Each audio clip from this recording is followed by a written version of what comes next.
Yanshao is alive with New Year's festivities. The bustling crowd weaves a tapestry of excitement in the streets. A newly opened restaurant stands. Rows of large red lanterns line the front. Congratulations on your grand opening. May your establishment be blessed with numerous customers as clouds and wealth flow like a spring. Thank you for your patronage and well wishes. As the restaurant's proprietor, I welcomed people before me.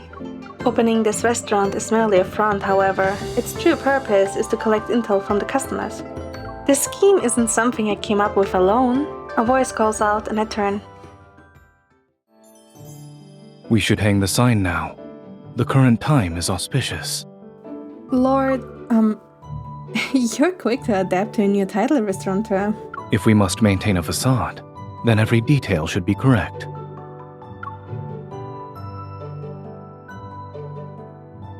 When Anlan's Lord Zayne wiped out pirates, he unexpectedly discovered Imperial firearms amongst their haul. The trail stretched outward like tangled vines. It exposed collision between corrupt officials and bandits. Obeying Imperial decree, Zayne sealed the evidence into a secret memorial to the throne and sent it off to Yanshao. And as for his wife and fair lady, me, I happen to be a famed thief, known as Nightbloom Jasmine. Before we left, I noticed someone had been riffling through his lordship's documents. There's a spy in our household. To upend the enemy, Zayne ordered his most trusted aides to impersonate us. And loudly declare a grand procession to the capital. Meanwhile, we slipped away under the cover of that diversion to secretly carry the memorial to the capital. Disguised as restaurateurs, we began tracing every thread tied to this incident. I may not have run a business before, but I've been around Jiangyu more than you. I'm more aware of the world's intricacies compared to you. I won't let you struggle alone. Then I'll have to rely on you, my lady. I promised him with all the confidence one can muster, but who could have expected me to become nothing more than a figurehead shortly after? You brought stale rice, passed it off as good grain, and even had the gall to charge more than the current official rate? Either you buy it or you don't. Since the canal transportation is experiencing delays, this is what remains. The canals were cleared several days ago and 20 new barges appeared. What is this delay you speak of? How did you know? I'm also familiar with Imperial law. If we prove you're gouging prices, then half of your assets shall be confiscated. Actually, I remember having fresh rice, but this is as low as the price goes. The granary seal on this sack looks suspicious. Could it be? Forgive me for not acknowledging your expertise, sir. You can decide the price. His slender fingers move quickly over the suan pan. Pulses from archery and swordsmanship exercises are faintly visible. Add 3 baskets of New Year's tangerines and 10 dou of Tusu wine. Bundle everything at the official prices. This is the total. Good. We have a deal, sir. I admire your sharp wit. Let's pledge to be brothers sometime.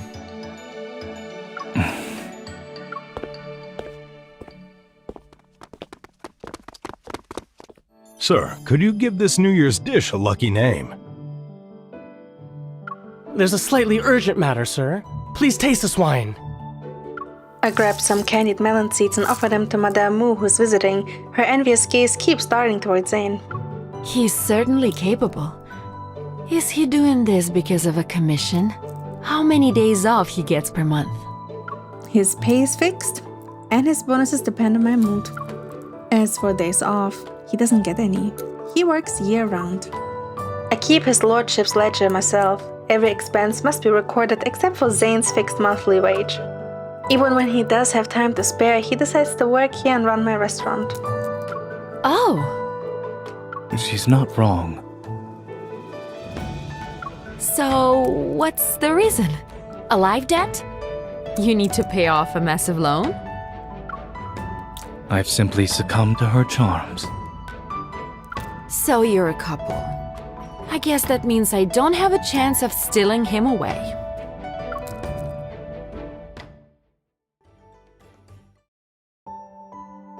The remaining snow falls from the branches. New buds herald the upcoming spring. When all the snow has disappeared, spring shall arrive. Spring is the perfect season for sightseeing. It's a shame you will be busy with your duties, my lord. I must travel alone. I don't hear any disappointment, my lady. In fact, there's a hint of satisfaction at my misfortune. Our circumstances are different now. Since I have someone I care about, I want to share everything I encounter with you. If you find any intriguing trinkets, you can send them back with your letters. I'll display them on my desk. It'll be as though I'm traveling with you as we make the most out of spring. They won't make you miss me? While reading documents, I'll wonder if you broke a willow's branch on your journey, as soon as I see the lush willows outside my window. When savoring fresh tea, I'll wonder where you're resting and which clear spring you've drunk water from. I don't need objects as reminders. I'll always think of you. Now I feel reluctant to leave. Perhaps I should embark on short trips in nearby areas. I never cared about how demanding my duties were, until now. When they restrained me, I almost wish I could transform into one of your belongings. Then you could carry me. My lord sounds so melancholic. Is staying behind to watch over our house a significant grievance? It's because a certain swallow decided to nest in my rafters.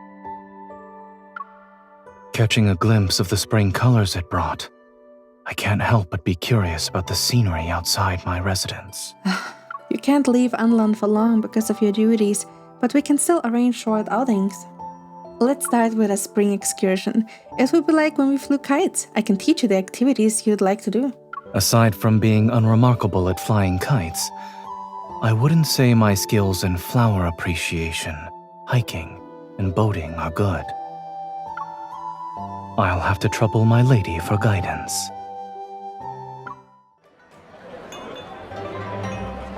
Inside the restaurant, a sugar figurine artisan is showing off his craftsmanship. Children eagerly crowd around him. I can't see! Stop pushing! Ah! Be careful. Zayne catches the boy just before he falls, but the sugar horse in the boy's hand slips, its tail breaks. My horse! Ah! Oh, don't cry. Do you want me to get you a new one? Hearing the commotion, I hurry over and quickly grab a freshly made sugar figurine from the display. That won't do. Pick a different one. This is mine. Upon closer inspection, I see it's an exquisitely detailed female martial artist. Her robes are flying as if she's frozen mid-leap. I only want my horse! It must be in so much pain! I have an idea. Zayne pulls out half of a piece of zao tang from his sleeve. He presses it to the broken tail and twists. The tail is secured in its original position.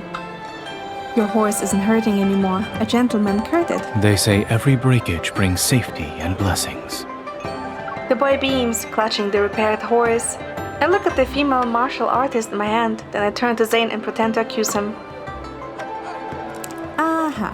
Someone is using his restaurateur privileges to hire a sugar figurine artisan for his own delight. It's a decisive business decision. Since it's almost New Year's, parents are walking around with their children. Other establishments use street performers. I figured we could stand out by offering sugar art instead. The results have been fruitful. You can check the ledgers.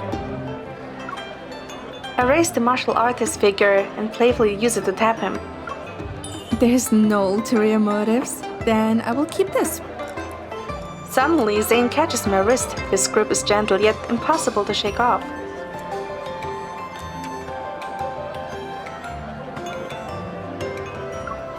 He leans down and carefully bites the figurine's tiny hairbun. The dignified warrior now looks cute and silly. You bit me?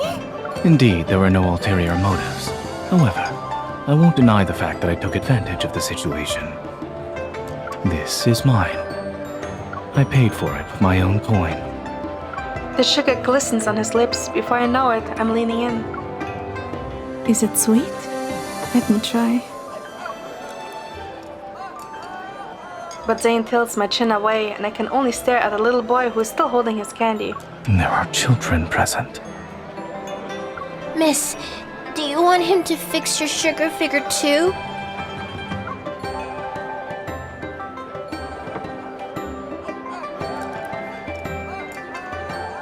We watch the boy frolic away, then Zayne exhales the breath he was holding.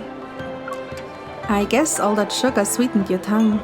You're good at coddling children now. Maybe it's because you're standing next to me.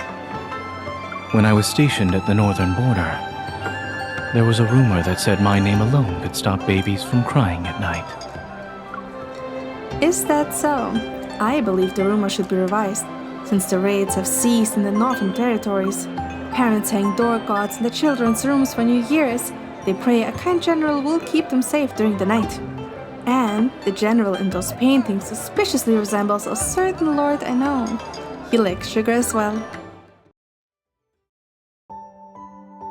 On a long table, vermilion lacquer boxes are neatly stacked. Half-open lids reveal various shades of rouge inside. Are we changing roles? I passed by an establishment selling makeup. They were the most popular, fashionable products from Yunxiao.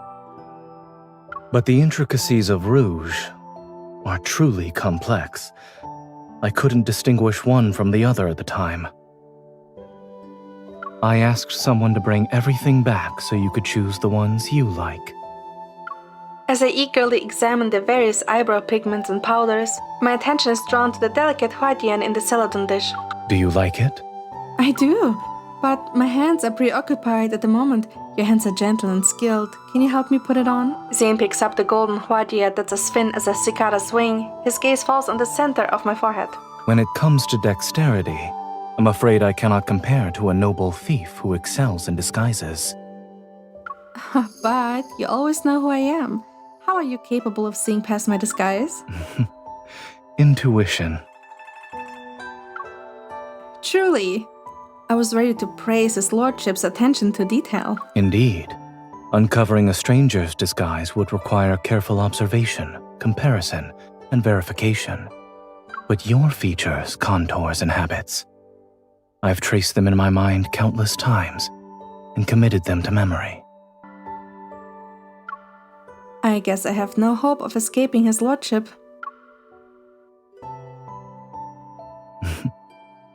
Don't move. His hand on my chin tightens slightly. Akin to a gentle kiss, his warm fingers touch my forehead. How does it look? It's slightly crooked. Oh, then again, this is your first time. Mistakes are bound to happen. Whether it's drawing eyebrows or applying rouge, we can practice more in the future. But just now, it wasn't my hand that slipped. It was my heart. When the mind wanders with emotions, the hand loses its steadiness.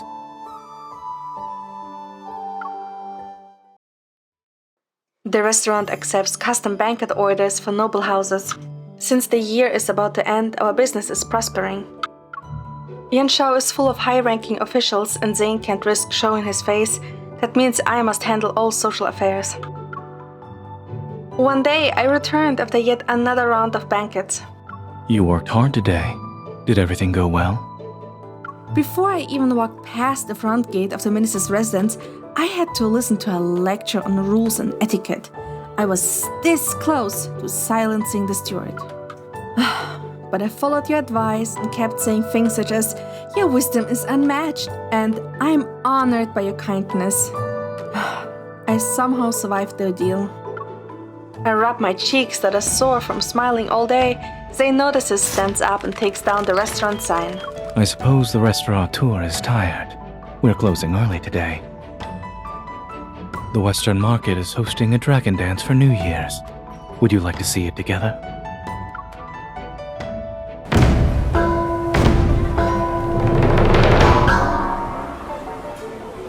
The marketplace is alive with noise and color. Gongs and drums thunder as a dragon dance troupe chases after a glittering orb ahead. The troupe leaps forward, but it misses the beat and knocks a small spring banner loose. The banner flutters through the air. Zayne catches it with ease. Honored guest, you caught our lucky banner. In accordance with Yunshao's tradition, you owe us a display of skill. I hold up the banner and wave it teasingly at Zayne. This is New Year's good luck. Don't drop it.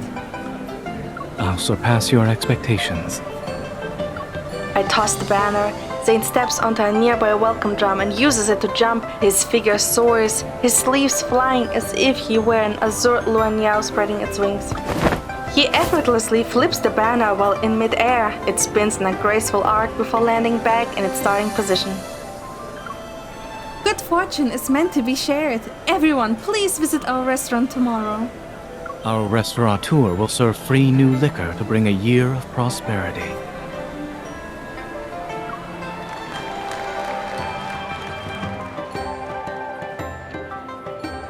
Amidst the cheers, we leave the dragon dance troupe behind. Around us, the calls of street vendors rise and fall in a lively chorus.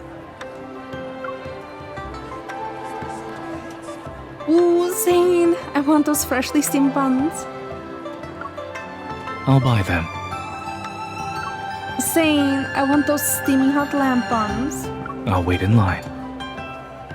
And don't forget to get some almond tea.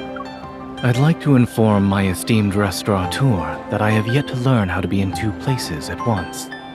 I bite into the hot, fragrant food, and just like that, the stress from the past few days melts away. Slow down. Don't burn yourself.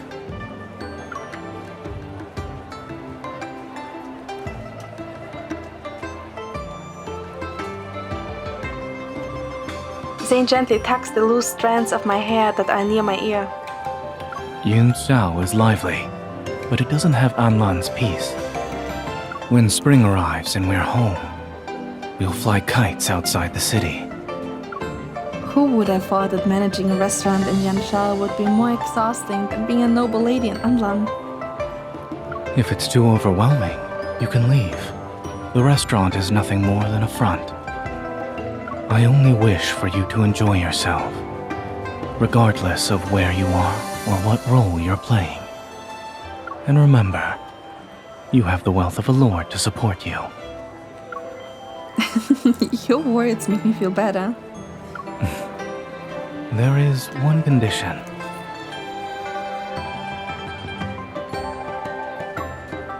Don't quit your post at the Lord's residence.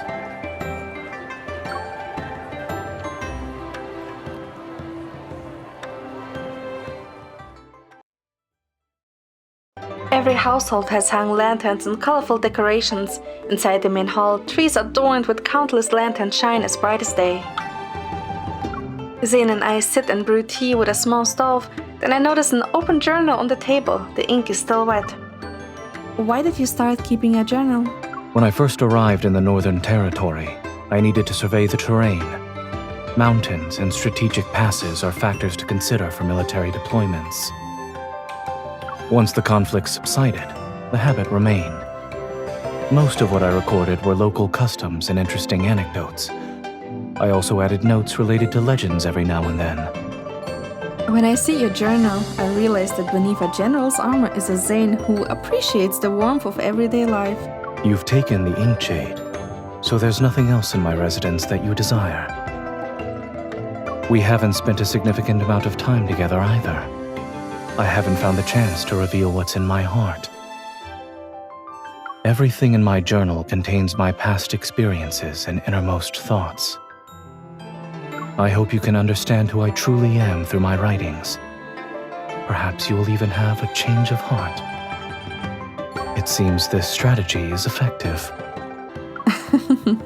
You know I'm a thief. Of course I'll return to obtain what I want. Suddenly, thunderous explosions shake the heavens. Festive fireworks pierce the night sky, their dazzling light reflecting on the paper cuttings. I lean closer to the table. In the candlelight, I see my name written in the wet ink. Fireworks are beautiful. Unfortunately, they're fleeting.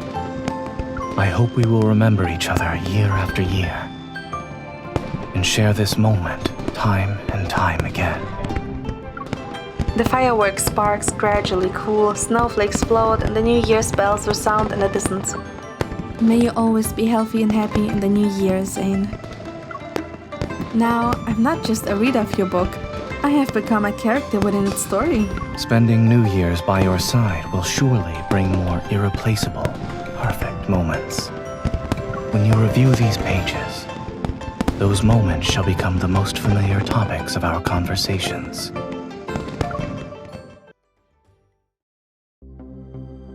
Business is going well, so we hired a few more servers to keep up with the orders. After closing for the night, a shadowy figure moves along the restaurant wall and vaults into the backyard. Once it disappears, Zayne and I leave our hiding spot that is behind the roof tiles. When did you realize something wasn't right about him? It was during the day of his trial shift. He played the part of a server well. He's quick. But reflexes are hard to fake. I tipped a teapot on purpose to see how he'd react. He wasn't what he pretended to be. I figured it out earlier than that. I saw him scouting the place before he started working. Your eyes are sharper than mine. Pity. He'd be a good server. If he were a little more patient, I could have gotten 2 more days of free labor out of him. We knew this would happen eventually. With a traitor still hidden in the Lord's residence, our movements were bound to be exposed. Zayne forged a false memorial and deliberately spread fake intel about the hiding place. What will we do with him? Since we caught him, A deafening crash echoes and smoke billows out. I gape at the kitchen. Was that part of the plan too? Maybe I praised him too soon. Apparently, he's not the brightest spy. Oh, our midnight snack was still on that stove.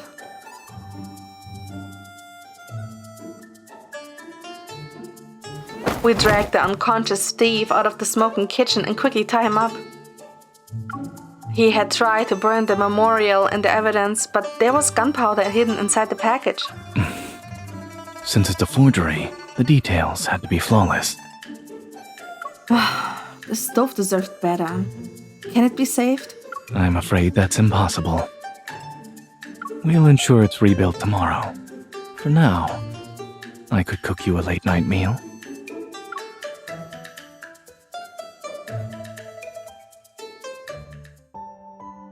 A red clay stove burns brightly in the cool night air. Noodle soup bubbles in a clay pot, and a braised pork knuckle sits on the cutting board. Zayne cleans his dagger with liquor, then he moves it under the moonlight. The blade flashes as he slices the pork into paper-thin, perfectly sized pieces. The clouds etched onto the hill proved the weapon was forged by a master blacksmith. Isn't it a little excessive to use it to cut pork knuckle? I took it from the battlefield. If you like it, it's yours. It cuts through anything with ease. Ordinary locks don't stand a chance against it. Wouldn't that waste all the skills my Shiva taught me? You should keep it. Then you can slice fruit for me whenever I want. All right. If peace truly arrives, we'll be able to put away every weapon. Or only use them for small, harmless matters, such as this. Zayne wipes the dagger clean and slides it back into its sheath. The noodle soup steam mingles with the air. It's warm and fragrant. Cooking food for your beloved in the last month of the year and using this blade to do so. It's an auspicious sign for the year ahead.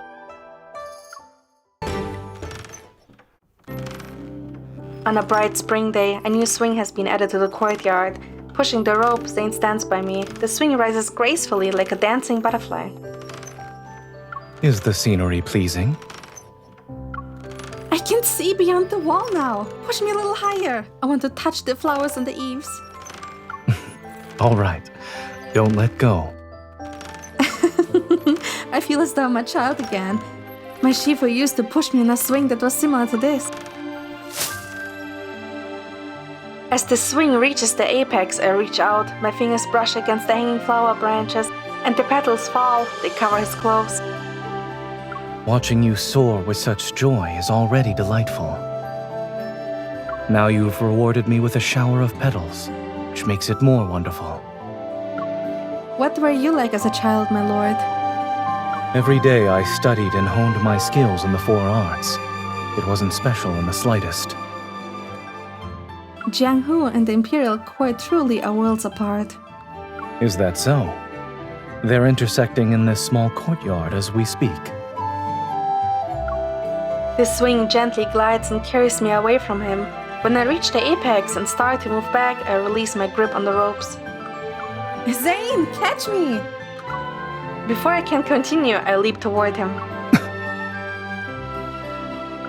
Zayne opens his arms and catches me. You're being reckless. What if I didn't react in time? You were watching me. Can my trust in you ever be misplaced? Someone like you who enjoys surprises.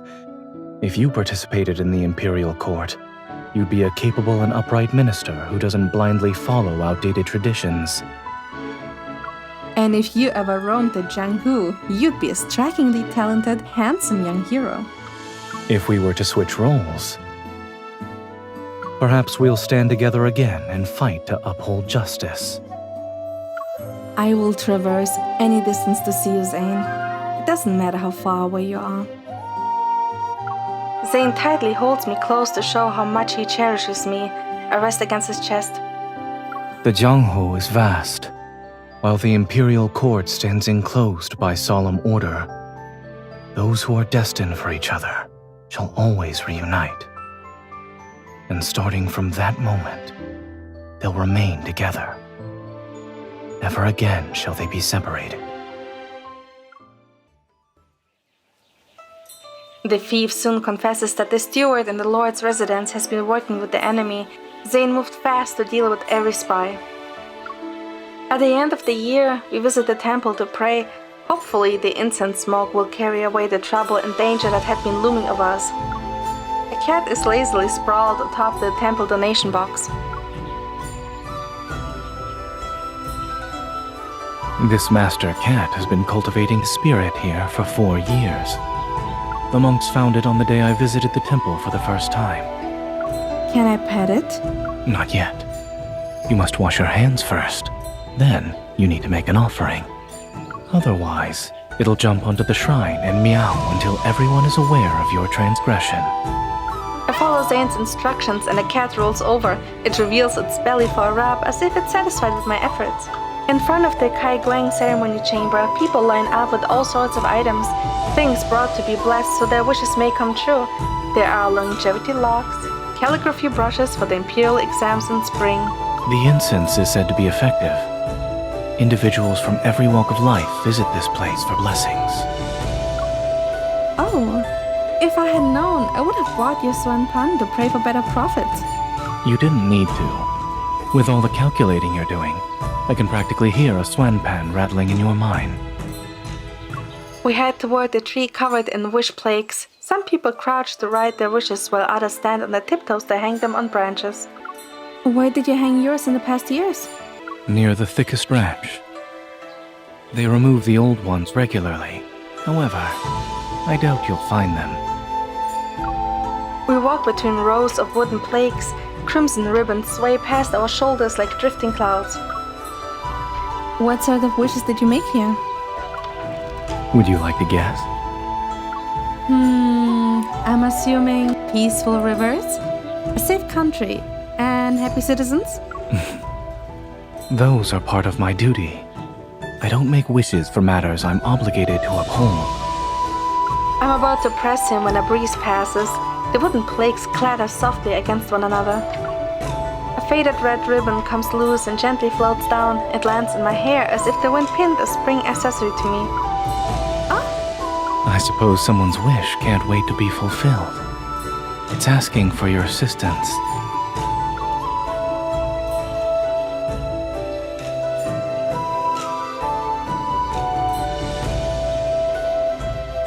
Zayne removes the ribbon for me. Then he looks at the wishing plaque it belongs to. What's wrong? I lean in to read the words. Her whereabouts are now known. When pear blossoms bloom next spring, I shall brew tea and wait. My wish is to welcome her arrival. The handwriting is familiar. I look at the date. It's right before Zayne and I are reunited in Anlan. Remarkable. It actually came true. I should bring the Swen pen next time. Thinking back to the first time he was here to make a wish, a realization dawns on me. All the wish plaques you left were for me? Back then, it was a chance encounter. Until we crossed paths again, we were worlds apart. Each of us pursued our own path. When I had no means of contacting you, I could only make a wish. But if I could act, I would never sit and wait. All my wishes came true now that you're here. An incense burner stands beside the temple hall, where fulfilled wish plaques are cast into the flames. The smoke curls upward. Somewhere in the distance, the temple bell tolls. Old wishes have been fulfilled. It's time to write new ones.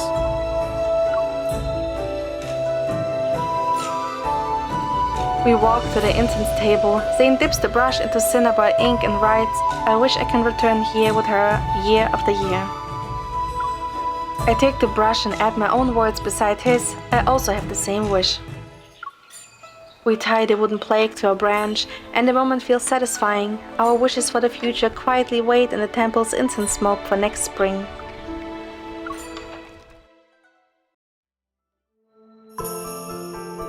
When the procession from Anlan finally reaches the outskirts of Yanshao, Zayne joins them. At the Imperial Assembly, he presents the sealed memorial, which exposes the corruption. An armory official shielded subordinates who were stealing and selling gunpowder. After the scheme was exposed, the armory official secretly sent his trusted men to conspire with a mole inside the Lord's residence. It was an attempt to steal and destroy the evidence. The powers that once acted in his favor now choose to remain on the sidelines. The incident shakes the foundations of the royal court. Enraged, the emperor has the mastermind thrown into prison. All implicated officials are stripped off their posts and put under investigation. Inside a tavern, the storyteller slams down his wooden block with a crisp crack. In the throne room, His Majesty asked what reward his lordship desired. Imagine! And what did our lord request? Jewelry! They say the gunpowder incident was resolved quickly because the lord often makes fireworks for his wife. That's how he immediately noticed the irregularities. These stories are becoming more outrageous. I need to tell Zayne. I leave the tavern and head toward our meeting spot by the bridge. From a distance, I can already see Zayne. He's holding a lantern, its warm glow enveloping him like a soft ring of light. You're the talk of the town, my lord. Why aren't you at the banquet? I escaped. The New Year's festival, the night and scenery are perfect. And of course, wherever my fair lady goes, I shall be there. Zayne takes my hand. We stand side by side. There will be fireworks over the river tonight. This is the best spot to see them.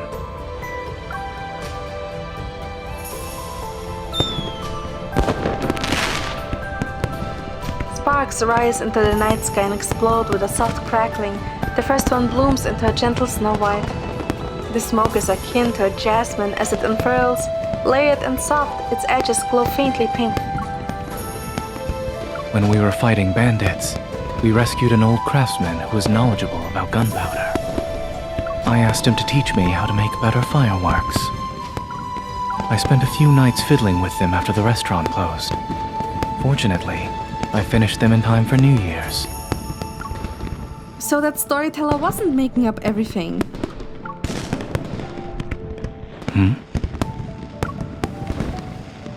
I run and throw my arms around him. I said I like it. What? The fireworks are too loud. I couldn't hear you. I said... Zayne leans in as if to listen more carefully. At this distance, I can see the joy in his eyes. You are exactly like the doting lord in the novel. Since my lady is pleased, they can expect a generous reward once we return to Anlan. In the middle of our laughter, I suddenly feel a small weight in my hair. I reach up and find an exquisite spring tassel banner accessory. Another new surprise? A New Year's gift. The banner depicts a pair of swallows. It's as if they might fly away at a moment's notice while carrying spring in their beaks. When swallows return, spring heads back to the earth, and everything begins anew. In the new year, may you remain as free as a swallow. I hope you'll soar through the clouds, brush past willows, and chase the spring wind. Aren't you afraid I might fly away and never return? We already made a promise to each other.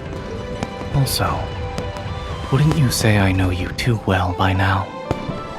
No shackle can restrain a noble thief who walks on ascending clouds to steal from the moon.